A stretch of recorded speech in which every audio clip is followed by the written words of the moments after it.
السلام علیکم، میں ہوں عمر اسماعیل اور آپ دیکھ رہے ہیں انسائیڈ ڈوگماز۔ آج ہم نے ایک ایسی مسجد کے بارے میں بات کرنی ہے جسے ایک مظلوم مسجد کہا جائے تو زیادہ بہتر ہوگا،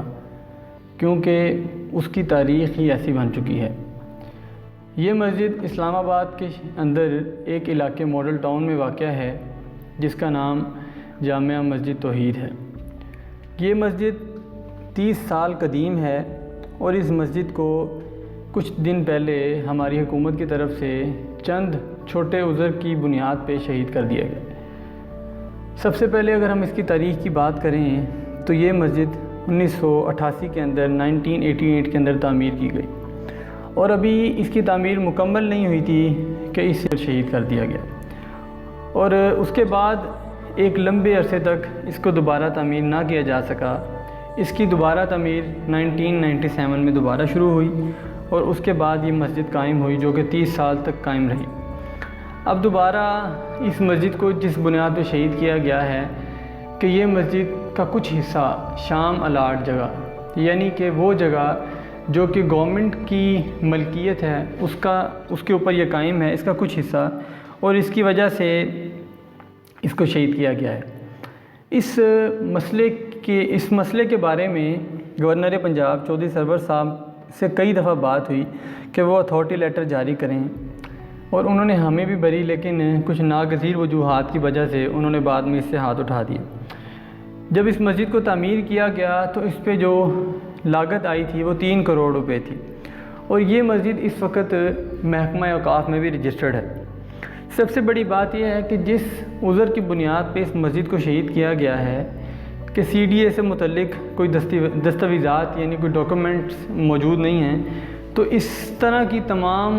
مساجد جو ماڈل ٹاؤن میں موجود ہیں کسی مسجد کے پاس ایسے ڈاکومنٹس موجود نہیں ہیں۔ تو اب سوال یہ ہے کہ گورنمنٹ اگر اس عذر کی بنیاد پہ اس کو شہید کر کے آئی ہے تو کیا وہ تمام مساجد کو جو کہ پورے پاکستان میں یہ ریکوائرمنٹس کو پوری نہیں کرتی تو شہید کر دے گی؟ بہت افسوسناک رویہ ہے۔ ہماری حکومت پاکستان اسی شہر اسلام آباد کے اندر سرکاری بجٹ کے اوپر ایک مندر تعمیر کر رہی ہے جو کہ دوسرے مذاہب کی عبادت گاہ ہے۔ اب اگر دیکھا جائے مسجد کی فضیلت کے بارے میں بیان کریں تو نبی کریم صلی اللہ علیہ وسلم نے فرمایا کہ جس شخص نے مسجد کی تعمیر اللہ کی رضا کے لیے کی، اللہ تعالیٰ نے اس کے لیے ویسا ہی مکان جنت میں تعمیر کرے گا، ویسا ہی مکان بنائے گا۔ اب اگر دیکھیں ہماری حکومت کو اس زاویے کے اندر کہ اگر کوئی جگہ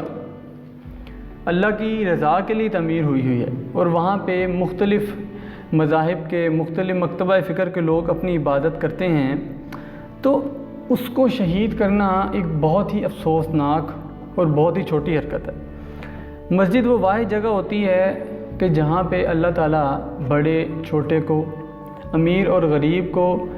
اور بڑے عہدوں والوں کو اور چھوٹے ملازمین کو ایک ہی صف میں اکٹھا کر دیتا ہے۔ اور یہ جب جگہ اللہ کی رضا کے لیے قائم ہو جائے، ایک مسجد اللہ کی رضا کے لیے جب قائم ہو جاتی ہے تو وہ کسی انسان کی یا کسی گورنمنٹ کی ملکیت سے نکل کے اللہ تعالیٰ کی ملکیت میں آ جاتی ہے۔ اسی لیے کہا گیا ہے کہ مسجد اللہ تعالیٰ کا گھر ہے،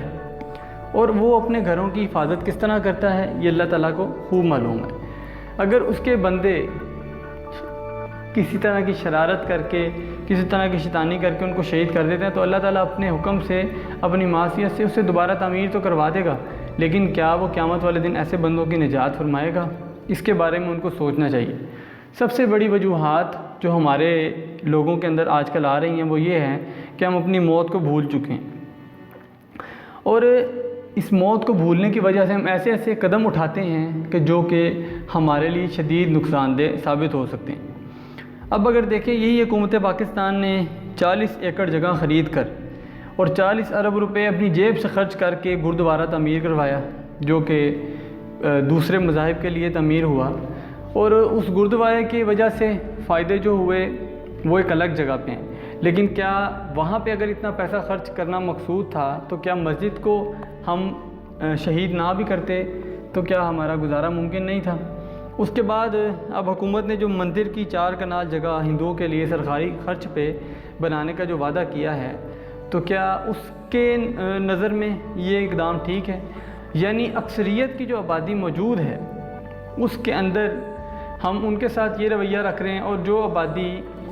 بہت تھوڑی ہے، اقلیت ہے، اس کے لیے ہم اپنی جیب سے پیسہ خرچ کر کے یہ سب بنا رہے ہیں۔ اگر ہم بڑے مکاتب فکر کے علماء کی رائے دیکھیں تو سب سے جید عالم جو اس ٹائم ہمارے ملک میں ہیں وہ مفتی تقی عثمانی صاحب ہیں،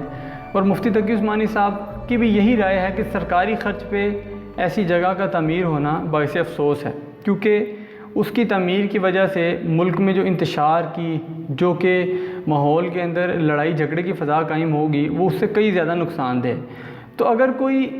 مذہب کا بندہ خود یہ اپنی عبادت کا تعمیر کرنا چاہ رہا ہے تو اس کے لیے ایک الگ پالیسی ہے، اس کے لیے ایک الگ سوچ ہے، اس کے لیے کوئی اعتراضات ہونا یا نہ ہونا وہ ایک الگ بات ہے، کیونکہ وہ اپنے ذاتی خرچ پہ تعمیر ہو رہی ہے، پھر حکومت کو اس کے لیے رکاوٹ نہیں بننا چاہیے۔ لیکن ذاتی خرچ پہ بہت تھوڑی آبادی کے لیے جگہ تعمیر کرنا، عبادت گاہ تعمیر کرنا، اور اکثریت کی عبادت گاہ کو ضائع کرنا، اور مسلمان ریاست کے اندر، ایک اسلام پسند ریاست کے اندر اکثریت کے ہوتے ہوئے اس طرح کا قدم اٹھانا شدید افسوسناک ہے۔ تو میری اللہ تعالیٰ سے دعا ہے کہ اللہ تعالیٰ ہماری گورنمنٹ کو، ہماری حکومت کو سیدھے رستے پہ چلائے، اور ہم سب کو اپنی آواز بند کرتے ہوئے یہ جو ہم کام کر رہے ہیں، ہماری زبانوں کو حق کا ساتھ دینے کی اور ہمارے عملوں کو حق کے ساتھ چلنے کی توفیق عطا فرمائے، اور ہمیں ہمارے رویوں کی وجہ سے نہ پکڑے، ہم پہ اتنا بوجھ ڈالے جتنا ہم سہ سکیں، اور قیامت والے دن بھی اور دنیا میں بھی ہمیں رسوائی سے بچائے۔ اسی دعا کے ساتھ آپ سے اجازت چاہوں گا، ہمیں اجازت دیجیے، اللہ نگہبان۔